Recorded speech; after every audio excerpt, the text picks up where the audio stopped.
El hilo apareció a las 3:17 de la madrugada en un foro casi muerto de animación antigua. El usuario se llamaba Dipriel, sin foto de perfil, con una cuenta creada hacía apenas 40 minutos. El título de su publicación era simple pero suficiente para atrapar a los insomnes que navegaban por ahí.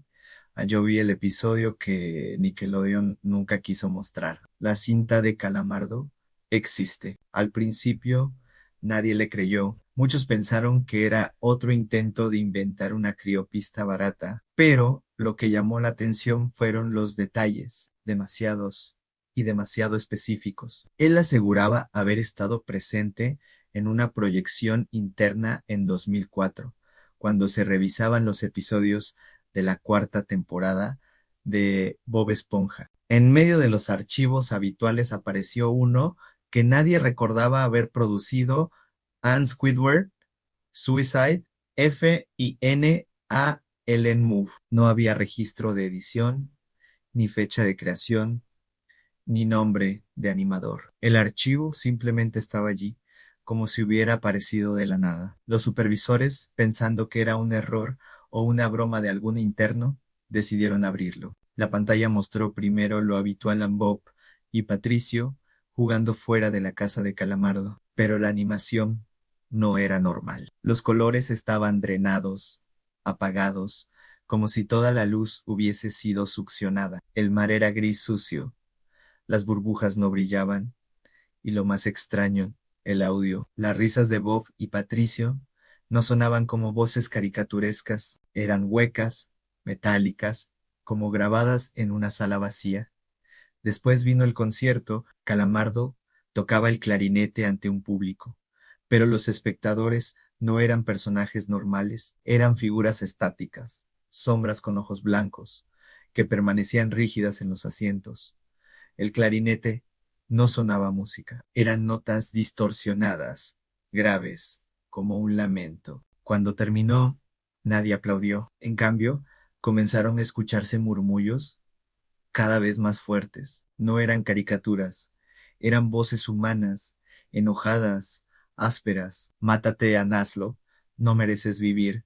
Las voces se superponían hasta convertirse en un griterío insoportable. La cámara se acercó al rostro de Calamardo. Sus ojos estaban rojos, llorosos, y fue entonces cuando ocurrió el primer corte, un fotograma intercalado, apenas fracciones de segundo, pero todos lo vieron a una fotografía real de un cadáver humano. Era un niño, el cráneo abierto, la sangre seca formando un charco. Nadie entendía qué hacía eso allí. El supervisor pidió seguir, pero algunos ya estaban temblando. Los cortes se repitieron. Una mujer con la cara destrozada, como si hubiese sido atacada con ácido. Un hombre con el cuello colgado por un cable eléctrico. Una mujer embarazada, el vientre abierto, los órganos expuestos. Ninguna de esas imágenes parecía pública. Eran demasiado frescas, demasiado íntimas, como si alguien hubiera estado en la escena del crimen. En la animación, Calamardo lloraba en su cama, pero sus lágrimas no eran de agua, eran sangre espesa, que caía lenta y pesada sobre las sábanas. La cámara se acercaba cada vez más a sus ojos, hasta que dejaron de parecer animados. Eran ojos humanos, vidriosos, rojos, que parpadearon. Un editor gritó en la sala y salió corriendo. El foro enloqueció leyendo esta parte. Algunos usuarios afirmaban que habían visto fragmentos filtrados años después y reconocían esos detalles. Otros decían sentirse mal físicamente solo con leer pitidos en los oídos, mareos, náuseas.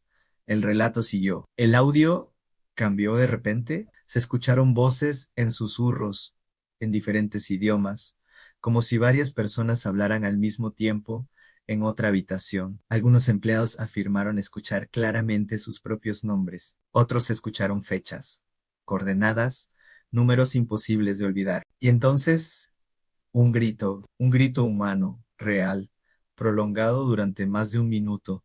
No era de caricatura, era un alarido desgarrador, tanto que distorsionó las bocinas. Los empleados se tapaban los oídos, pero el sonido parecía estar dentro de sus cabezas. En la escena final, Calamardo sostenía una escopeta, temblaba, los ojos aún sangrando, murmuraba algo entre dientes. El usuario del foro escribió palabra por palabra lo que escuchó. Ya vienen por ustedes. El disparo fue seco. La pantalla se tiñó de rojo a no animación, sangre líquida corriendo sobre el lente. La cámara mostró a Calamardo muerto en la cama, pero su pecho se movía levemente, como si siguiera respirando. Y justo antes del corte, apareció una última imagen, una fotografía grupal del equipo de animadores de Nickelodeon, pero con los ojos borrados, sustituidos por huecos negros. El archivo terminó y al revisar el servidor, ya no existía. Se había desvanecido. El foro explotó con teorías. Algunos aseguraban que habían descargado fragmentos de esa cinta en la Deep Web. Otros contaban que al reproducirlos, el archivo parecía reaccionar en los últimos segundos. Una voz susurraba su nombre. Un usuario escribió, lo vi. Ahora escucho un clarinete en mi casa todas las noches. No hay nadie más a quien días después, varias cuentas del foro quedaron inactivas. Usuarios que habían participado activamente dejaron de escribir. Los que regresaron no eran los mismos. Sus mensajes eran cortos, repetitivos. Estoy con él, ya no duele en el clarinete, nunca se detiene.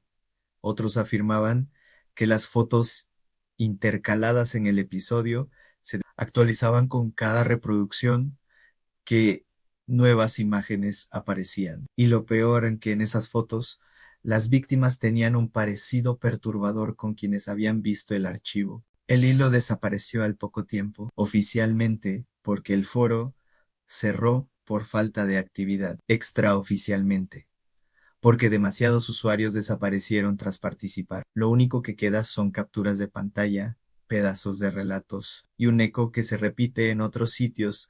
La cinta de Calamardo existe, y si alguna vez, navegando por la web profunda, encuentras un archivo llamado Squidward_Suicide_Final Move, piénsalo bien antes de abrirlo, porque quienes lo han visto aseguran que al final, inevitablemente, escuchas tu nombre. Y cuando eso ocurre, no es una broma, es una invitación de algo que nunca debió ser animado,